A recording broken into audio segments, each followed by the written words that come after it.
Vážená pani poslankyne, páni poslanci, kolegovia a kolegyne, dovolte, aby som otvoril dnešné zasadnutie Mestského zastupiteľstva Byči, ktoré bolo zvolené podľa paragrafu 12 odsek 1 zákona číslo 369 z roku 94, ktorý som zvedený.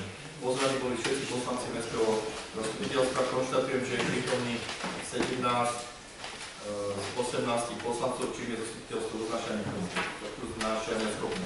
Ospravedlnenie je pán poslanec Martin Zúdoň z dôvodu PN. Dnešné zastupiteľstvo sa bude riadiť program, ktorý ste obdržali v pozvánke. Dávam hlasovať, kto je za program uvedený v pozvánke, čiže s vyhnutím ruky, poprosím, kto je za. Čiže jednomyselne, ďakujem. Má niekto návrh na zmenu programu? Nikto. Ďakujem. Čiže ďalší z povinných bodov sú overovateľe zápisnice. Navrhujem pána Raždíka a pani Rybarikovú. Má niekto návrh na zmenu alebo doplnenie? Pokiaľ nikto, dávam hlasovať, kto je za to, aby overovateľia zápisnice boli pán Raždík a pani Rybariková. Jednomyselne, ďakujem pekne, schválené. Návrhovú komisiu navrhujem zložený pán Ladislav Greguš ako predseda a pán Robarik a pani Kudiaková ako členovia komisie. Má niekto návrh na zmenu alebo doplnenie komisie? Pokiaľ nikto, dávam hlasovať, kto je za to, aby návrhová komisia pracovala zložený pán Greguš ako predseda a pán Robarik a Kudiaková ako členovia. Ďakujem pekne, schválený. A za zapisovateľov určujem pani Majerovú. Takže ideme k bodu číslo 1 dnešného programu je prerokovanie protestu prokurátora proti uzneseniu Mestského zastupiteľstva číslo 76 roku 2023 zo dňa 26.4.2023. Tým, že nebola rada, dostali ste do lavíc máš, pán poslanec? Neviem, či nie, tam zober si Jožka.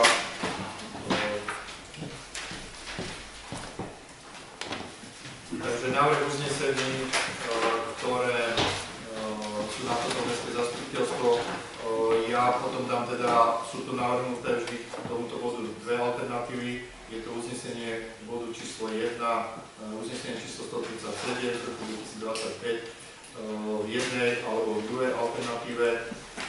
Takže tým, že som hovorím, že nebola mestská rada, nedoporučila, tak budeme čítať, ako to je napísané, postupne variantu Mestské zastupiteľstvo protestu prokurátora okresnej prokuratúry Žilina číslo PDS 51 25 551 pomíška 4 zo dňa 9. septembra 25 proti uzneseniu Mestského zastupiteľstva mesta Byča číslo 76 roku 2023 zo dňa 26. apríla 2023 nevyhovuje.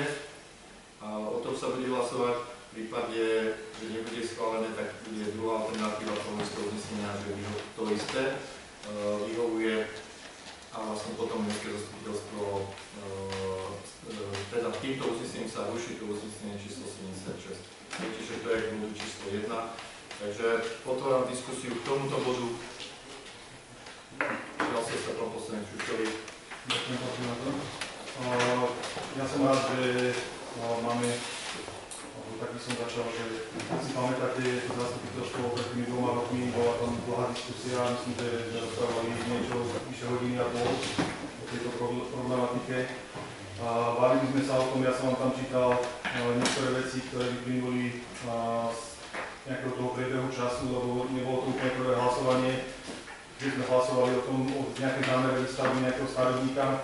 Rozprávali sme sa tam o rôznych zákonoch, o rôznych výkladoch zákonov. A bol som tam označený za niekoho, kto mieša jablka s ruškami a tak podobne.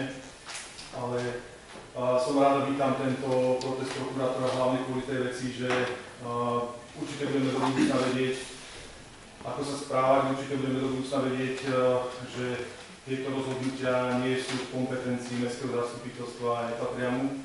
A pevne verím, že všetky tie uznesenia, ktoré sme prijali, ktoré sú neplatné, ktoré napadol a prokurátor dneska zruším. Ďakujem. Ďakujem. Chci sa ešte niekto prihlásiť? Pokiaľ nie, ja prečítam moje stanovisko. Schválením zámeru výstavby výberové predloženie Miroslavom Marekom a pani Štrbovej. Podľa nich predložené zastavovacie štúdie štúdie, ktorú možno musovať pre urbanistickú štúdiu uznesenie číslo 76 z roku 2023, ktorá bude následne podkladom pre následné odstránenie a schválenie zmien a doplnkov územného plánu mesta Byča. Mestské zastupiteľstvo preto nemohlo prekročiť svoje oprávnenie uzverené ustanovením paragraf 11 odsek 4 zákona o obecnom zriadení a nemohlo porušiť ani ustanovenie paragrafu 4 odstavec 2 stavebného zákona len preto, že schválenú zastupovaciu respektíve urbanistickú štúdiu predložila fyzická osoba. Nakoľko uznesenie, ktoré mestské zastupiteľstvo len túto štúdiu ako podklad pre vypracovanie územno-plánovacej dokumentácie schválilo, nie je možné súpusovať pod záväzné stanovisko obce ako orgánu územného plánovania. V tejto súvislosti je potrebné osobitne zdôrazniť, že obci mestu ustanovenie paragrafu 140a odsek 1 písmeno B stavebného zákona v čase schválenia uznesenia takéto postavenie dotknutého orgánu ani nezveroval, nemohlo byť potom ani záväzným podkladom pre povolovacie procesy podľa stavebného zákona pre územné stavebné kolaboračné konanie. Čiže keby bolo naformulované uznesenie, mestské zastupiteľstvo schvaľuje vydanie územného rozhodnutia, stavebného povolenia, kolaboračného rozhodnutia na stavbu alebo na ten zámer, ktorý máte, ktorý ste riešili v uznesení číslo 76 a 77. Z môjho pohľadu to je ukážka zásahu mestského zastupiteľstva do práv preneseného výkonu, ktorý je má postavený starý úrad. Takže toto je môj pohľad a na tom si trvá. Takže z tohoto pohľadu to, čo ty tvrdíš, stále si tvrdíš zase, ja to neverím. Ja si tvrdím zase z môjho pohľadu, čo som prečítal vám, že je to vaša právomoc, aby ste počas roka mohli schváliť akúkoľvek výstavbu, ktorá sa bude potom zohľadňovať pri doplnku územného plánu, aj keď to predloží fyzická osoba. Videli sme to aj z pohľadu, keď sa riešili trúzové sady, súkromná osoba, respektíve právnická osoba si dala vypracovať štúdiu a následne potom sa predložila, sa rozhodlo mestským zastupiteľstvom, že sa to bude prejednávať ako zmena doplnku územného plánu. Takže z tohoto pohľadu považujem postup mestského zastupiteľstva z môjho pohľadu, ešte raz opakujem, za správny a to, čo je dôležité, že týmto uznesením ste nezasahovali do stavebného úradu.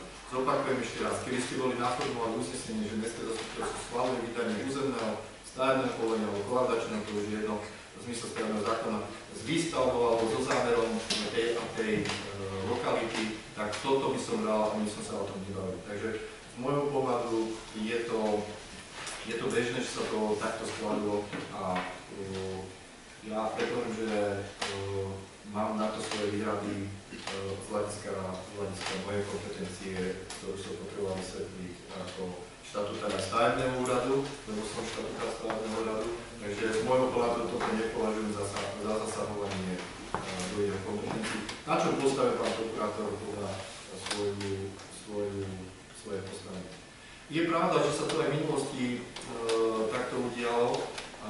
Zatiaľ to nechám tak, lebo riešili sme kedysi aj gerovú lokalitu, kde bolo uznesenie mestského zastupiteľstva a bola tam aj potom ďalšia výstavba, kde tiež boli občania, ktorí využili vyjadrenia aj stavebnej komisie mesta Byča, takže mohli v tej záhľadnej lokalite stávať a potom sa vlastne tam stávalo. Takže pri najvyššej aktualizácii územného plánu sa to tam doplnilo, lebo to bolo schválené mestským zastupiteľstvom. Takže nebudem zatiaľ konkretizovať, koľko sa nedalo, je to zatiaľ nepodstatné, ale hovorím, len chcem poukázať, že aj v tom čase postupovalo zastupiteľstvo takto, že sa schválila tá štúdia na zastavbu v danej lokalite, schválila sa aj iným, prebehlo to cez stavebný úrad, povoloval sa na jednej na druhej strane a vlastne pri najbližšej aktualizácii územného plánu sa uvedené pozemky dali do územného plánu. Takže toto je môj názor aj z hľadiska toho, že som štatutárom stavebného úradu a podľa môjho názoru prijatím týchto uznesení určite nezasahujete do preneseného výkonného štátnej správy, a to je stavebný úrad. Takže toľko z mojej strany, pokiaľ sa mi to páči. Ďakujem za slovo. Nemyslím si, alebo teda ako si povedal ty, môj názor je môj názor, tvoj názor je tvoj názor, vysvetlil si ho. Myslím si, že keď tu máme protest prokurátora, tak asi to nie je preto, lebo si pán prokurátor niečo vymyslel a nejakým spôsobom si niečo z niečoho vytrhol. Ešte raz hovorím to, čo som hovoril aj v minulosti. My tým nie len, že môžeme ublížiť tomu investorovi, my môžeme ublížiť aj prípadne budúcim kupujúcim. Ak sa to v minulosti stalo, možno sa to stalo, zákon sa mení, všetky okolnosti sa menia, stále to ide dopredu, to všetci dobre vieme, že ten zákon sa vyvíja neustále, zákony sú stále nové a nové, ale hlavne, čo je dôležité, v týchto prípadoch padli aj rozhodnutia či už prokuratúry, ale aj súdov, čiže my by sme sa z toho mali svojím spôsobom, ja si musím určite poučiť a tým, že prokurátor to napadol a tým, že našiel to pochybenie a požaduje zrušenie toho uznesenia, inak bude v podstate, ak som to správne prečítal, tak bude to ďalej riešiť nejakým trestným oznámením, takže myslím, že to by sme sa mohli vyhnúť. To je môj názor. Toto som rád, že si to povedal nahlas a dúfam, že teda nebudete vystrihovať veci zo záznamu, ktoré dávate na YouTube, lebo už som si to konfrontoval. Práve čas poukážem na to, ako sa narába s nahrávaním, ktoré sa dáva na YouTube a ktoré je reálne, preto som povedal, že budeme nahrávať ďalej, ale zase práve čas. Chcem sa spýtať, máme tu aj právnikov. Keď nevyhovuje zastupiteľstvo protestu prokurátora, čo už, vy ste tu niektorí starší hovorili niekoľkokrát v zmysle stavebného zákona. Ako si toto dovolil povedať, že to je trestné, že môže byť začaté trestné odvolanie? Prokurátor, to sú také demagogické veci. Poprosím vás, ak ste tu niekto právnik, môžete vysvetliť pánovi poslancovi, keď neodsúhlasíte protest prokurátora, lebo máme tu varianty, že mu vyhovujete a nevyhovujete. To je vaše zákonné právo. A nie ste za to trestné stíhané. Ak by si bol ty, môže byť ty. Takže si vyprosím, aby si takéto veci tu vôbec nahlas povedal, že môže byť niekto trestné stíhané. Keď to nevieš, tak prosím, že nevyhovať. Prečo sa ešte dokončí. Takže keď mestské zastupiteľstvo schváli stavbu na cudzom pozemku, takže to je priamy zákaz. Ale toto je vecou prokurátora, ako sa s tým vysporiada, keď príjmete také alebo také a nie je to vecou trestného stíhania. Takže toto si vyprosím, aby si takéto veci pýtali. Áno, mi sa páči. Podľa paragrafu 26 zákona prokurátora a prokurátor územnej samosprávy nevyhovuje protestu prokurátora oprávnený podať uznesenie žalobu na správny súd podľa súdnych. Presne to si myslím. A čo ja teraz hovorím? Ale nie trestné stíhanie. Ešte raz si vyprosím, ty si povedal trestné stíhanie. Preto som povedal, že čo bude zverejné. Som počul, ako si povedal trestné, že môžeme byť trestné stíhanie. Tak sa nesmie, lebo to sú závažné veci. A už sa to dialo aj minulo, lebo vy napíšete a niekto iný veci, ktoré sú nie je pravda. Aby ste to vy zastrašovali ľudí. Je to normálny váš výkon, ktorý môžete urobiť. Je tu napísané varianta, vyhovuje a nevyhovuje. A nič viacej, ako rozhodnete, oboznámime prokurátora a prokurátor má jedinú možnosť, že to dá na súd. Alebo to nechá tak. No tak, ale čo tu vyprávaš, že o trestnom stíhaní? Povedal som to. No tak, a možno. Tak toto sú veľké veci, aby si tu zastrašovali. No tak si pozri záznam, ale si povedal, že môže byť trestné stíhanie. Tak. Ale preto, že už sa aj obávam, či to v tom zázname bude, lebo už mám nahraté, ako bolo manipulované so záznamom, ktorý nahrávaš. A tak len ti hovorím, že takže som rád, že si to priznal, lebo toto už nie je pre mňa záväzné nahrávanie. Lebo už som zistil a mám to nahraté, že sa manipuluje so záznamom. Ja som zistil, že manipulujete, ako si manipuloval s Byčanom, už som ti to kedysi povedal, cez si to príspevky, ktoré boli za mňa, si nezverejnil a tí, ktorí proti, takže už som sa poučil, ako to je manipulácia. Ale tu sme na verejnom zastupiteľstvu, takže vyprosím si toto vec. Dneska máte slobodne, môžete rozhodnúť prijať, neprijať, môžete sa zdržať. Je to vecou, my na základe toho napíšeme pánovi prokurátorovi takto. A je na ňom, aby sa postavil k tomu. A ja som to slušne povedal a nikoho som nezastrašoval, že to môže byť trestné stíhanie. A je to myslím, že je tak napísané. Takže prihlásím sa vám musím pozor. Ja by som to tak akože zhrnul možno za mňa ako... Ja som samozrejme hlasoval za tie uznesenia, ktoré teda pán prokurátor napadol. A ja za seba hovorím, že ja si myslím, že... Môžem Julius, ty si za ne nehlasoval. Ja som na ne hlasoval? Za to nie? To je jedno. Ale ja si to bol odhlasovať, ne? Boli sme ktorý má to neboli, odhlasovali sme to. Tak bolo toto za nás odhlasované za poslancov. A to je jedno, či sme boli proti, boli sme za, uznesenie prešlo. Ja som v minulosti vždy hovoril o územných plánoch, že ako by to malo byť, nemalo byť. Na konci je taký nejaký občan, ktorému mestské zastupiteľstvo nejakým svojím spôsobom vyhovelo. Dneska je zmenený zákon, toto sa nám už nestane, lebo už nás nebude posudzovať nikto, ani prokurátor možno, lebo už je územno-plánovací orgán, ktorý povie stavebnému úradu, že je to v súlade alebo nesúlade. A ostatné talabatky, tento orgán, ktorý teda je pod ministerstvom dopravy, nezaujímajú. Čo sme vydali, nevydali, bude sa skúmať iba súlad a nesúlad. My sme tu vyčívali veľa území, kde sa stávalo vo výhľadovom území, kde sa stávalo v území, kde výhľad nebol. A vždycky nejakým spôsobom sme tu o tom rozhodovali. Raz sme rozhodli tak, raz onak, ale v konečnom dôsledku vždycky o tom nejaká väčšina rozhodla. A v tomto prípade sme rozhodli. A rozhodli sme ako orgán územného plánovania zastupiteľstva. Ja si tiež myslím, že takto sme žiadnym spôsobom nezasiahli do fungovania stavebného úradu. To je jedna strana za mňa. Nezasiahli, lebo sme len niečo povedali a niečo sa uzniesli. A my nemáme orgán hlavného architekta, to znamená, že keď si hoci kto dá hociakú štúdiu, tak my sa k nej vyjadríme ako nie stavebný úrad, ale ako tí, čo narábame s územným plánom. Ak sa pamätáte, tak sme si tu povedali, že toto všetko, čo sme tu naschvaľovali v nejakom čase, a to už je jedno, či vo výhľadovom alebo nevyhľadovom území, že to zapracujeme do územného plánu. A ešte na to neprišlo, tak sme aj stiahli nejaké dokumenty teraz, aby sme to dopracovali, povedali si. A na konci aj tak bude to všetkého rukojemníkom ten náš občan, ktorý nakoniec bude nás voliť alebo nevoliť. Na konci vidíme proti tomu občanovi. A to sa stalo aj pri Gerovi. A na konci aj takto budeme musieť nejakým spôsobom očistiť, lebo nemôžeme ísť proti tým vlastným ľuďom.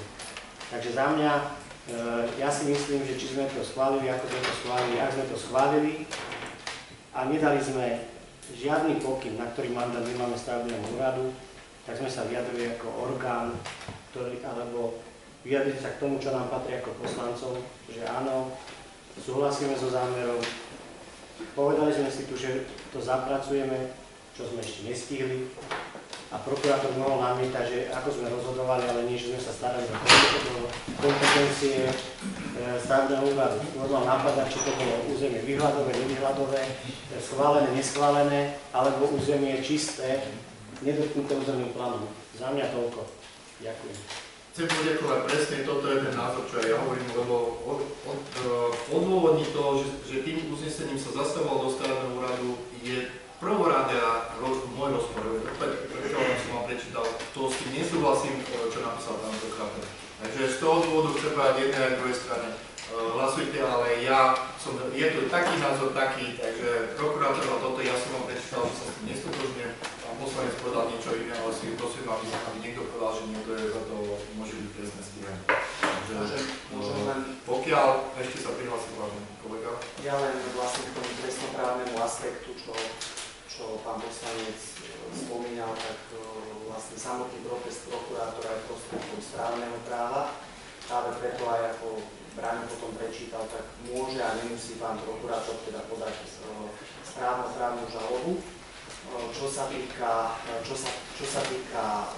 trestného práva, alebo teda trestnoprávneho aspektu, čo sa týka nášho hlasovania v rámci týchto uznesení, tam trestnoprávny aspekt nevidím a teda som presvedčený o tom, že tam nemá to žiadny trestnoprávny aspekt a ani dnešné naše hlasovanie trestnoprávny aspekt nemá. A v konečnom dôsledku o tom, či teda tým uznesením bol alebo nebol porušený zákon, o tom rozhoduje súd. V konečnom dôsledku ja vnímam ten protest pána prokurátora ako vlastne vyjadrenie jeho názoru, ktorý môže a nemusí byť správny, ale netvrdím ani jedno, ani druhé. Ďakujem. Ďalšia nezávislá faktografická pripomienka, a Ale ešte chcem pripomenúť, aj v minulosti sme neprijali protest prokurátora, že mestské zastupiteľstvo rozhodlo, že ho nepríjme. Bolo vecou prokurátora, či to dá teda na ten súd, alebo nie. A keby to aj dal na súd a prehráme, že povie súd, áno, nemalo to byť, čo môže sa stať, ja to nespochybňujem pána prokurátora, oznamuje to dlhšie pán prokurátor, ale je to aj náš názor. Čiže sme a priori, že to podal pán prokurátor, teraz tak tu vyprávať to, čo hovoril pán kolega Jan Karuška, takže je to pravda.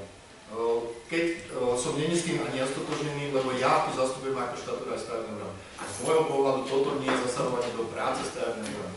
Takže potvrdil to aj pán kolega a ešte raz hovorím, že pokiaľ aj to dá pán prokurátor na súd, je to jeho vecou a keď súd rozhodne, že bolo porušené, tak to uznesenie sa bude musieť rušiť. Ale nemá to ani vtedy trestoprávne žiadne účinky voči vám.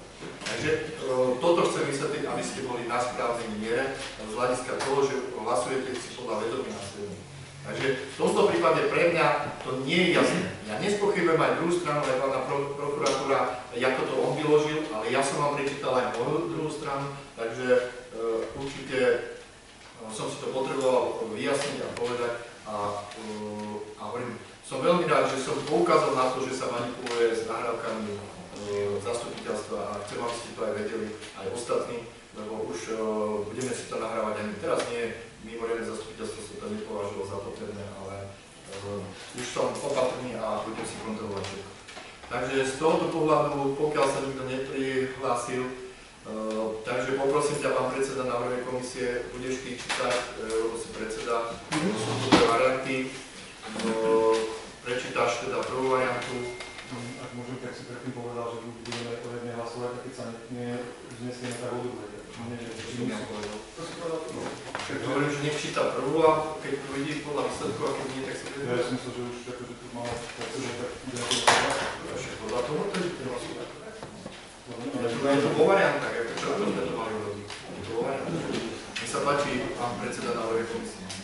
Takže uznesenie číslo 137/2025 Mestské zastupiteľstvo protestu prokurátora okresnej prokuratúry Žilina číslo PD 191/25/5511/4 zo dňa 9. septembra 2025 proti uzneseniu Mestského zastupiteľstva mesta Bytča číslo 76/2023 zo dňa 26. apríla 2023 nevyhovuje.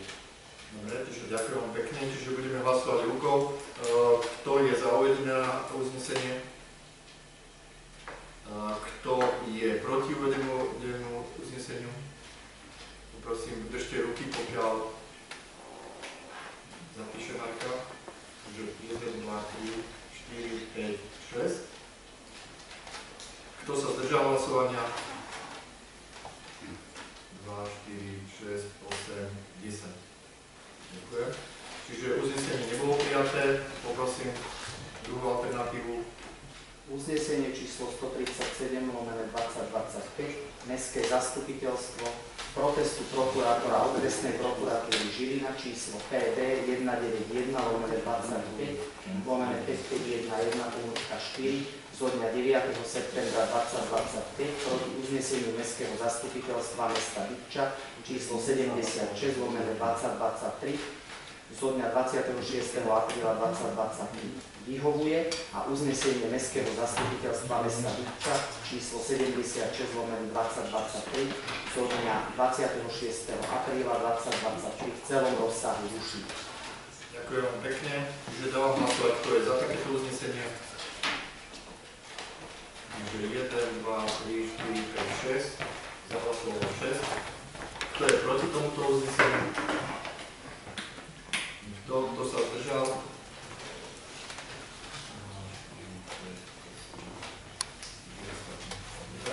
Ďakujem pekne. Čiže na základe hlasovania konštatujem, že nebolo ani jedno uznesenie prijaté. Ideme k bodu číslo 2, prerokovanie protestu prokurátora proti uzneseniu Mestského zastupiteľstva číslo 77 z roku 2023 do dňa 26.4.2023. Myslím si, že rovno môže dať slovo pánovi predsedovi návrhovej komisie, lebo je to isté, zmenilo sa meno, ktoré sa týkalo pani Štrbová. Takže prosím, pán predseda návrhovej komisie, aby si prečítal uznesenie číslo zastupiteľstvo protestu prokurátora okresnej prokuratúry Žilina číslo PD 192-25/5511-4 zo dňa 9. septembra 2025 proti uzneseniu Mestského zastupiteľstva mesta Bytča číslo 76/2023 zo dňa 26. apríla 2023 nevyhovuje. Ďakujem vám pekne. Kto je za takéto uznesenie? Nikto. Kto je proti takémuto uzneseniu? 2, 4, 6. Ďakujem pekne. Kto sa zdržal hlasovania? Ďakujem, čiže nebolo prijaté. Poprosím predsedu návrhu komisie, aby prečítal druhú variantu. Uznesenie číslo 138/2025 Mestské zastupiteľstvo protestu prokurátora okresnej prokuratúry Žilina číslo PD 192-25/5511-4 zo dňa 9. septembra 2025 proti uzneseniu Mestského zastupiteľstva mesta Bytča číslo 76/2023 zo dňa 26. apríla 2023 vyhovuje a uznesenie Mestského zastupiteľstva mesta Bytča číslo 76/2023 zo dňa 26. apríla 2023 v celom rozsahu ruší. Ďakujem pekne, čiže dávam hlasovať, kto je za takéto uznesenie. 2, 4, 6. Ďakujem pekne. Kto je proti tomuto uzneseniu? Nikto. Kto sa zdržal hlasovania? Čiže ostatní. Takisto nebolo prijaté. Ďakujem vám pekne. Ideme k bodu číslo 3. Je to zmena termínu zasadnutia Mestského zastupiteľstva z 15.12.2025 na 12.12.2025. Je to uznesenie číslo 139. Mestské zastupiteľstvo berie na vedomie zmenu termínu zasadnutia Mestského zastupiteľstva v mesiaci december na 12.12.2025 o 14. hodine. Viete veľmi dobre, že teraz máme 20. novembra, kde sa schvaľovať rozpočet, takže nemáte to. Pôvodne 15. len tá špeciálna. Aha, sme vyhovorili špeciálne škole, majú tam nejakú akciu. Takže myslím si, že nie je to žiadny problém, aby sme išli škole, ktorá teda má dôležité postavenie v našom meste, v našom okrese. A hovorím, je to aj kvôli tomu, ja som pani riaditeľ, že tým, že bude zastupiteľstvo ohľadom rozpočtu teraz v novembri, tak nevidím dôvod, ale mi sa páči, má niekto nejaké pripomienky? Tam sa smie predpokladať, že tam je nejaký týždeň. Dali sme to o 14. a nevieme, že to bude skôr a dali sme si teda aj to záver posledné, tak sme si dali teda nejaký deň. Takže pokiaľ nemá nikto žiadne pripomienky, takže ešte raz dávam hlasovať, kto je za uznesenie Mestské zastupiteľstvo berie na vedomie zmenu termínu zasadnutia v mesiaci december na 12.12.2025 o 14.00. Kto je za? Takže jednomyselne. Ďakujem pekne. Takže to bol posledný bod dnešného rokovania Mestského zastupiteľstva. Veľmi pekne ďakujem.